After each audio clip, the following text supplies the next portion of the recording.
पिछले कुछ सालों में मोदी सरकार के सबसे बड़े समर्थक के रूप में मीडिया का एक बड़ा हिस्सा आकर खड़ा हुआ। सरकार की गलत नीतियों को भी हर हाल में हितकारी और जनता के प्रति सरकार की सकारात्मक सोच बताकर इसे सही साबित करने में अपनी पूरी क्षमता लगा दी। कई मौक़ों पर फेक और झूठी खबरें चलाकर अपनी भी भद्द पिटवाई और मीडिया की गरिमा को भी ठेस पहुंचाया।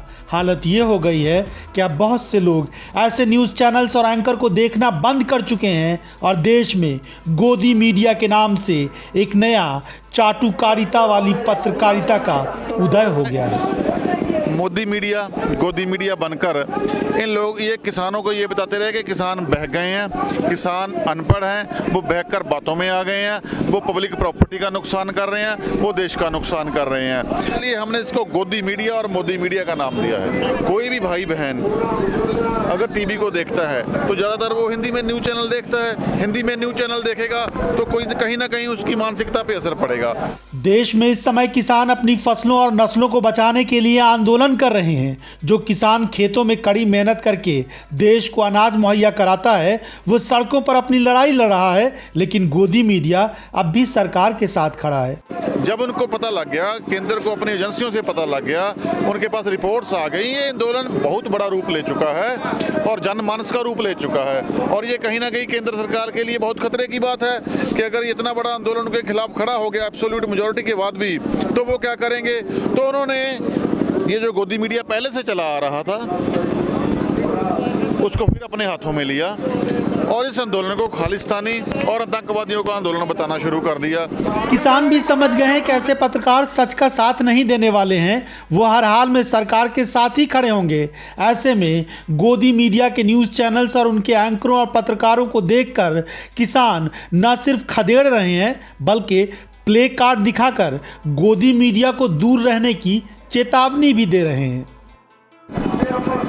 सबसे बड़ी बात है, हमारा कर्म और हमारा धर्म किसानी।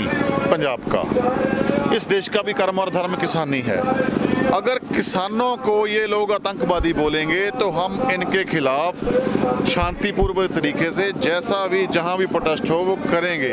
एक साधारण व्यक्ति जो सिर्फ किसान आंदोलन के लिए आया, उससे आप इतना सोफिस्टिकेटेड क्वेश्चन पूछोगे तो वो कैसे आंसर देगा, ठीक है ना। फिर उसको बता देते हैं नहीं जी ये शांत हो गए इसलिए क्योंकि इनके मन में खोट है।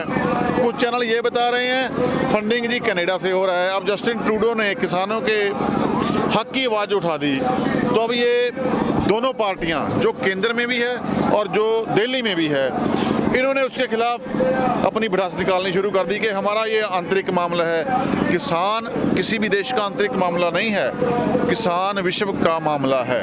ऐसा आंदोलन विश्व इतिहास में कभी भी नहीं आया। दिल्ली की ऐतिहासिक घेराबंदी कर रहे किसानों की शिकायत है कि ज्यादातर टीवी चैनल्स और प्रिंट मीडिया उनके आंदोलन को बदनाम कर रहे हैं। इतना ही नहीं, आंदोलनकारियों को खालिस्तानी और देशद्रोही साबित करने में कोई कसर नहीं छोड़ रहे हैं। ऐसे में ये लोग आंदोलन से जितना दूर रहें उतना बेहतर है। किसान चाहते हैं कि गोदी मीडिया के पत्रकार उनको नज़र भी नहीं आए। ये लोग बता रहे हैं किसान मिसलीड का हो रहा है। अरे कैसे किसान मिसलीड हो गया? जब आप उसको खत्म करने पे आ गए तब किसान जाकर दिल्ली पहुंचा। इस मीडिया को ये दिखाना चाहिए था कि इससे किसान अगर मर जाएगा तो देश खत्म हो जाएगा। इन्होंने ऐसी कोई चीज़ नहीं दिखाई। ये तो नैरेटिव पक्ष पेश कर रहे हैं। हमसे आपसे आकर ये सवाल पूछते हैं कि आपको फंडिंग कितनी आई खालिस्तान बनाने के लिए। आप देखिए, अगर किसान की पैदावार मार्केट में आती है, जब ये कॉरपोरेट क्षेत्र में चला जाएगा, जैसे अडानी और अंबानी हैं, ये हमारा लाखों टन अनाज स्टोर कर लेंगे।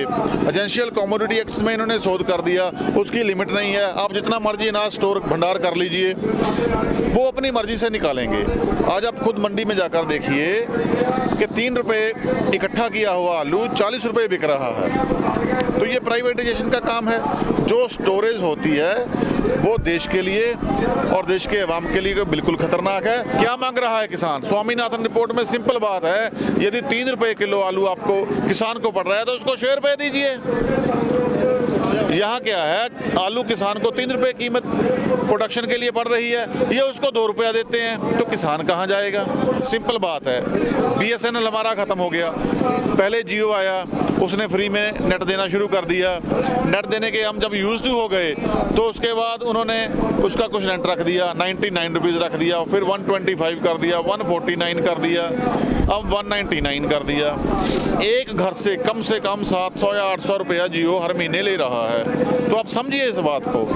यदि मोदी सरकार और बीजेपी ये कहती है कि हम किसानों के लिए काम करना चाहते हैं, तो उनको 2 कदम आगे आना चाहिए। कानून तुरंत प्रभाव से रद्द किए जाते हैं और आप कैसा कानून चाहते हो, आप कैसी कीमत चाहते हो, वो लागू करने चाहिए इस देश में। ये बीजेपी को और उसकी इंटेलिजेंस को ये पता है कि ये आंदोलन आवाम का हो चुका है। अब आवाम का आंदोलन बीजेपी के खिलाफ है, तो उस आंदोलन को सिर्फ सिखों का आंदोलन और आतंकवादियों का आंदोलन बताएंगे मीडिया पे। जितना ये मीडिया पे कवरेज देंगे उतना लोग इस आंदोलन से पीछे हटेंगे। लेकिन इनको नंगा करना, इनका सही चरित्र आम जनमानस के रूप में लेकर आना। यहाँ देखिए कितने बंदे घूम रहे हैं, कितने इंसान घूम रहे हैं। हिंदू है, मुस्लिम है, सिख है, ईसाई है, बुजुर्ग है, नौजवान है, कोई किसी भी धर्म का है, क्वालिफाइड है, अनक्वालिफाइड है, प्रोफेशनल है, हर वर्ग का व्यक्ति यहाँ घूम रहा है। जब उसको ये मैसेज आएगा तो निश्चित ही इन चैनलों का बाइकआउट वो अपने आप करेगा। जब वो खुद यहाँ आएगा तो लाखों की लोग में जब लोग देखेंगे